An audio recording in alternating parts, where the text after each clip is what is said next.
क्या नाम है आपका? शिवम। कौन सी क्लास में पढ़ते हो? 10th। कौन से स्कूल में? KD public school. आपके स्कूल के चेयरमैन का क्या नाम है? मिस्टर अमित कुमार। घर पे पढ़ना ज्यादा बेटर है स्कूल में? स्कूल में, किस लिए? क्योंकि मैम घर पे पढ़ेंगे तो हमारे अच्छे से डाउट क्लियर नहीं होंगे और स्कूल में अच्छे से हो जाएंगे, पूरे अच्छे से डिटेल हो में जाएंगे। अच्छे तरीके से। कोई शिकायत आपके टीचरों से कि बिना वजह आपको मारते हो? No ma'am. कोई ऐसी समस्या हो नो। आपकी? क्या नाम है आपका? टॉनिका। कौन सी क्लास में पढ़ते हो? 10th। कौन से स्कूल में? KD public school. घर पे पढ़ना ज्यादा बेटर है या स्कूल में? मैम स्कूल में, इसलिए? क्योंकि मैम हम स्कूल में पढ़ेंगे तो टीचर्स पढ़ाएंगी और अच्छा समझ में भी आएगा। डाउट्स क्लियर हो जाते हैं। Yes ma'am. स्कूल वाले बिना वजह फीस के लिए प्रेशराइज तो नहीं करते? No ma'am. या मारते हो आपको नो मैम। बिना वजह? No ma'am. आप पूरे परिचय के साथ हमें बताएं कि आप कौन से स्कूल में टीचिंग करते हैं, कौन से क्लास को, और किस चीज़ के टीचर हैं आप? मेरा नाम सीमा है। जी। मैं पीजीटी टीचर हूँ जी। और मैं केडी पब्लिक स्कूल में पढ़ाती हूँ। हिंदी की टीचर हूँ मैं। ठीक है जी। और मैं 4th क्लास से लेकर 10th क्लास तक हिंदी पढ़ाती हूँ। फिर कोरोना के कारण जो बच्चों का सिलेबस है स्कूल बंद होने की वजह से, हाँ जी। काफ़ी इफेक्ट पड़ा है बच्चों के सिलेबस पर। जी। तो आप उसे किस तरह से मैनेज करवा रहे हैं? हम बच्चों के साथ जितनी हो सकते हैं अपनी पूरी मेहनत करवा रहे हैं बच्चों को, जिससे बच्चे अच्छे से पढ़ सकें। कोई डाउट होते हैं तो बच्चों को बार बार बोलते हैं कि नहीं समझ में आता है तो आप बार बार पूछिए। और जो कोरोना में सिलेबस इनका रह गया है काफ़ी, लगभग अब तक तो पूरा हो चुका है। अब तो इनकी रिवीजन ही चल रही है, थोड़ा बहुत ही रहता है, जो 1-2 टॉपिक रहते हैं वो हम क्लियर अभी करवा देंगे। अभी तो बच्चे स्कूल आ रहे हैं जी। जी। स्कूल लंबे समय तक बंद होने के कारण हाँ जी। जो बच्चों का बिहेवियर है उसमें भी काफ़ी जो मेजर चेंज है दिखाई देने के लिए मिला है, चाहे पढ़ाई के लिए हो, चाहे राइटिंग के लिए हो, चाहे कोई भी और चीज़ों के लिए। जी जी। तो उसको किस तरीके से हम सुधार सकते हैं? उसको सुधार सकते हैं मैम, थोड़ा सा बच्चों के साथ हमें भी पूछना पड़ेगा कि बच्चों को कहाँ पे प्रॉब्लम है। हमें उनकी वो प्रॉब्लम क्लियर करनी पड़ेगी।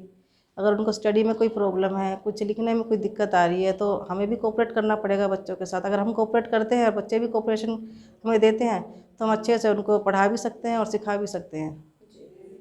क्या नाम है आपका? मेरा नाम कार्तिक है। कौन सी क्लास में पढ़ते हो? 8th class. कौन से स्कूल में? KD public school. आपके स्कूल के चेयरमैन का क्या नाम है? मिस्टर प्रिंसिपल का क्या नाम है? अमित सर। घर में पढ़ना ज़्यादा बेटर है स्कूल में? स्कूल में। किस लिए? स्कूल में अच्छा समझ आता है, लाइव वो होते हैं। टीचर से इंटरेक्ट अच्छे तरीके से कर पाते हो, sir। डाउट्स क्लियर कर पाते हो। स्कूल वाले बिना वजह फीस के लिए प्रेशराइज तो नहीं करते? नो। क्लास टीचर बिना वजह मारते तो नहीं है? नो। जी सर, आप अपने पूरे परिचय के साथ हमें बताएं कि आप कौन से स्कूल में टीचिंग करते हैं, कौन सी क्लास को, और किस सब्जेक्ट के टीचर हैं आप? नमस्कार, मेरा नाम भगत सिंह है। मैं केडी पब्लिक स्कूल में एसएस का लेक्चरर हूँ जी। और मैं 6 स्टैंडर्ड से लेके 10th स्टैंडर्ड तक एसएसटी का टीचर हूँ। जी। जी मैम। जी सर, शिक्षा के स्तर को किस तरीके से सुधारा जा सकता है? जैसे आजकल के जो बहुत पेरेंट्स हैं स्टडी को लेके इतने ज़्यादा अवेयर नहीं हैं। जी मैम। तो किस तरीके से हम एक जो एजुकेशन सिस्टम है उसको सुधार सकते हैं? मैम अक्सर क्या होता है, पहले लाइव क्लासेस चलती थी लॉकडाउन की वजह से, तो बच्चे फ़ोन को ऑन करके क्लास नहीं लेते थे, वो सिर्फ भ्रमित कर रहे थे अपने पेरेंट्स को भी, टीचर्स को भी। और इस वजह से जो आज एजुकेशन सिस्टम है वो बहुत पीछे चला गया है। और स्कूल में जब हम होते हैं बच्चों को एक एक डाउट क्लियर कराते हैं, ना ही हमारे सामने बच्चा रहता, हम देखते हैं कि बच्चा कैसा पढ़ रहा है। और इससे बहुत ही आगे सुधार भी हुआ है। बच्चे अपने लाइन पे जहाँ पे पहले थे वो धीरे धीरे आ रहे हैं। इससे बहुत काफ़ी फ़र्क पड़ेगा अगर स्कूल में बच्चे पढ़े तो। स्कूल में बच्चे पढ़े? जी। जो गवर्नमेंट है उन्होंने बोर्ड के 50% जो सिलेबस है वो कम कर दिया गया है। जी मैम। तो आप किस तरीके से बच्चों का सिलेबस मैनेज करवा रहे हैं जो उनको ज़्यादा बर्डन ना पड़े? मैम हम बच्चों को पहले बिल्कुल अच्छे से समझाते हैं। बच्चों के लिए हम बच्चे के हिसाब से, जो बच्चा जिस कैपेबल है उसको देख के कि बच्चा कितना कर सकता है, उस हिसाब से हम बच्चे को उसका होमवर्क देते हैं और अच्छे से उसको समझाते हैं। अगर कोई प्रॉब्लम होती है तो उनके डाउट्स भी लेते हैं और क्लियर करवा रहे हैं मैम। जो सिलेबस भी टाइम से कंप्लीट हो जाए उसी हिसाब से हम अपना सिलेबस करवा रहे हैं बच्चों को। लंबे समय से स्कूल बंद होने के बाद अभी कुछ टाइम से ही स्कूल खुले हैं जी मैम। तो जो बच्चों के बिहेवियर है इसमें बहुत बड़ा मेजर चेंज देखने के लिए मिला है। जी। चाहे स्टडी को लेके हो, उनके बिहेवियर को लेकर हो, या बहुत तरह के चेंजेस मिले हैं। तो इसे हम किस तरीके से सुधार सकते हैं? मैम बच्चों को पहले तो डिसिप्लिन में करना बहुत ही ज़रूरी है, क्योंकि बच्चे लगभग 1 साल से बच्चे अपने घर पे ही रहे हैं, उनमें थोड़ा बहुत कुछ बदल चुका है। धीरे धीरे उनको अपना डिसिप्लिन में लेके आना बच्चों को बहुत ज़रूरी है, क्योंकि डिसिप्लिन बहुत ही ज़रूरी है अपनी लाइफ में आगे बढ़ने के लिए। और किसी भी प्रकार से अगर हम बच्चों को अपने सामने रखते हैं तो हम बच्चों को डिसिप्लिन चेक कर सकते हैं कि बच्चे किस प्रकार कर रहे हैं, क्या कर रहे हैं, तो वो बहुत ही ज़रूरी है मैम। जी सर, आप अपने पूरे परिचय के साथ हमें बताएं कि स्कूल खोलते समय आपने सरकार के द्वारा दिए गए किन किन नियमों का पालन किया है? जी, मेरा नाम अमित कुमार है। मैं यहाँ गांव अपने बिचपुरी में केडी पब्लिक स्कूल चला रहा हूँ। जी।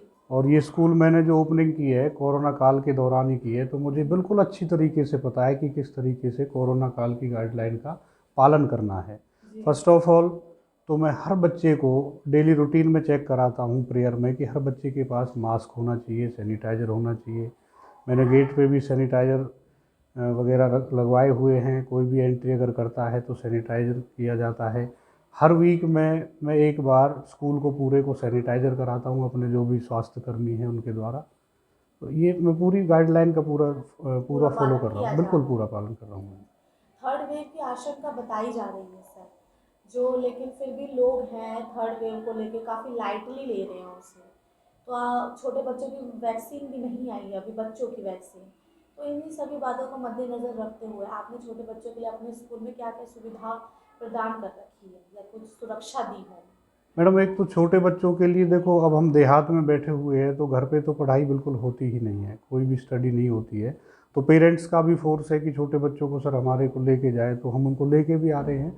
लेकिन यहाँ स्कूल में हम क्या कर रहे हैं, एक बेंच पे एक बच्चे को बिठाते हैं बिल्कुल प्रॉपर उसमें। और अगर मान लीजिए स्ट्रेंथ हमारी 30 से अबव है किसी क्लास में, तो और मान लीजिए हमारे पास 15 बेंचेस हैं, तो 15 बेंचेस के अकॉर्डिंग हम केवल 15 स्टूडेंट मंडे को बुलाए हैं। वो 15 उनकी छुट्टी है, नेक्स्ट डे ट्यूसडे को हमने फिर नेक्स्ट 15 को बुलाया है। इसी तरीके से हम जो है अपना स्कूल का मैनेज कर रहे हैं। जी, आजकल डेंगू भी बहुत फैल रहा है सर, जो बच्चे हैं अपना मेजर टाइम स्कूल में ही स्पेंड करते हैं, तो किस तरह का कुछ सुविधा दे रखी है आप? डेंगू के लिए एक तो मैडम हमने हर क्लास वाइज ऑल आउट का प्रबंध कराया हुआ है, क्लास में ऑल आउट लगवाए हुए हैं। दूसरा, मान लीजिए कोई बच्चा किसी दिन मान लीजिए हाफ निक्कर वगैरह पहन के आता है, आपसे पहले गर्मियाँ थी, तो उसके पेरेंट्स को तुरंत कॉल करके बुला के उसको बोला है कि भाई आपको बच्चे को हाफ निक्कर में नहीं भेजना है, इसको फुल अपनी पैंट वगैरह जो भी वो प्रोवाइड करानी है, सॉक्स वगैरह ऊपर तक इसके होने चाहिए। क्योंकि आपको पता है कि जो डेंगू है इसके बारे में डॉक्टर भी बोलते हैं कि ये घुटने के नीचे तक ज़्यादातर जो है ना ये बाइट करता है, तो इस वजह से हमने पूरा जो है प्रबंध उसके लिए किया हुआ है। जी जी जी सर, कोरोना के कारण स्कूल लंबे समय से बंद होने की वजह से बच्चों के सिलेबस पे बहुत ज़्यादा इफेक्ट पड़ा है। तो आप बच्चों का सिलेबस किस तरीके से मैनेज करवा रहे हैं जो बच्चों को ज़्यादा प्रेशर ना पड़े या उन पर ज़्यादा बर्डन ना हो? मैडम देखो, स्कूल जो मैंने है अपने देहात क्षेत्र की डेवलपमेंट के लिए यहाँ स्कूल खोला हुआ है। देहात में पेरेंट्स इतना जागरूक नहीं है। मैं अगर मान लो होमवर्क भी देता हूँ, बच्चे हमारे टीचर होमवर्क देते हैं, तो बच्चे होमवर्क घर से नहीं करके लाते हैं। तो उसके लिए हमने वीक में 1 टाइम, जैसे मान लीजिए मंडे को 10th क्लास की एक्स्ट्रा क्लास, ट्यूसडे को 9th क्लास की एक्स्ट्रा क्लास, इस तरीके से क्लासेस एक्स्ट्रा क्लासेस का अरेंजमेंट कराया हुआ है। बाकी पेरेंट्स को भी हम हर सैटरडे को, मंथ में हर सैटरडे को उनकी मीटिंग लेते हैं, उनको उनके बच्चों के बारे में बताते हैं कि भाई आपका बच्चा अब यहाँ है, इसके पीछे अभी हम यहाँ कोशिश कर रहे हैं इतनी, आप घर पे भी इसके पीछे थोड़ा कोशिश कीजिए। तो बोर्ड की जो परीक्षाएं हैं उनकी भी तैयारी हमारी पूरे तरीके से है, क्योंकि आपको पता है कि बोर्ड की परीक्षाओं के लिए सिलेबस पहले ही लेस किया हुआ है, बोर्ड ने कम किया हुआ है। तो सिलेबस लगभग हमारा ये अक्टूबर मंथ अब एंड होने वाला है, 15 नवंबर या लास्ट आपका नवंबर में कंप्लीट हो जाएगा। तो उसके बाद में दिसंबर, जनवरी और फरवरी जो हमारे पास है वो बोर्ड एग्ज़ाम की तैयारी के लिए ही है, उसमें हम फुल तरीके से तैयारी कराएंगे, रिवीजन के लिए रह जाएगा वो टाइम। शिक्षा विभाग से और खासकर अभिभावकों से कोई अपील करना चाहेंगे आप, या उन्हें कोई एक मैसेज देना चाहेंगे? मैं सभी पेरेंट्स को केवल यही अपील करना चाहूँगा कि आप अपने बच्चे को, अभी ऐसा नहीं है कि कोरोना काल, ये जो कोरोना लहर है तीसरी, ये आएगी नहीं। कुछ जो पेरेंट्स अभी मेरे से कहते हैं कि सर अब कुछ भी नहीं है, आप कोई दिक्कत नहीं है, अब सारे बच्चों को बुलाओ। आप कोरोना के लिए बिल्कुल अवेयर रहें। अभी कोरोना गया नहीं है, हमारी गवर्नमेंट भी प्रयास में लगी हुई है, हम भी इसी प्रयास में लगे हुए हैं, इसी कारण से हम बच्चों को अलग अलग बिठाते हैं। तो आप भी जैसे हम कहते हैं उन्हीं गाइडलाइंस को फॉलो कराते हुए अपने बच्चों को पढ़ने के लिए स्कूल में भेजें। और शिक्षा विभाग से मेरी केवल एक रिक्वेस्ट है कि जो बच्चों के अभी एग्ज़ाम आने वाले हैं, जो हम प्रिपरेशन बच्चों की हम करा रहे हैं, तो उसके लिए यही रिक्वेस्ट है मेरी सरकार से भी और शिक्षा विभाग से कि अब स्कूलों को बंद नहीं कराया जाए, क्योंकि स्कूलों से सेफ़ जगह कोई भी नहीं है बच्चों के लिए। घर पे भी गांव में मैंने देखे हैं बच्चे एक साथ एक गली में 20-20, 40-40 बच्चे खेलते हैं, ना कोई मास्क है, ना कोई सैनिटाइज़र है उनके पास, ना उनकी कोई देख रेख करने वाला है। यहाँ तो हमारा स्टाफ अवेलेबल है, हम अवेलेबल है, तो स्कूल से सेफ़ जगह बच्चों के लिए कोई भी नहीं है। बच्चों को टाइम टू टाइम भेजिए। दिवाली का त्यौहार आने वाला है सर, तो क्षेत्रवासियों को या अपने स्कूल की तरफ से आप क्या शुभकामनाएं देना चाहते हैं? मैं सबसे पहले तो क्षेत्रवासियों को दीपावली की हार्दिक शुभकामनाएं देना चाहता हूँ। दीपावली, गोवर्धन, भैया दूज, जो भी है हमारे पर्व आ रहे हैं, इन सभी को, सभी क्षेत्रवासियों को इन सभी पर्व की हार्दिक शुभकामनाएं। और मैं यही कहूँगा कि आप जो ग्रीन दीपावली है उसको मनाएं, पटाखे थोड़े कम चलाएं ताकि पॉल्यूशन कम हो। धन्यवाद।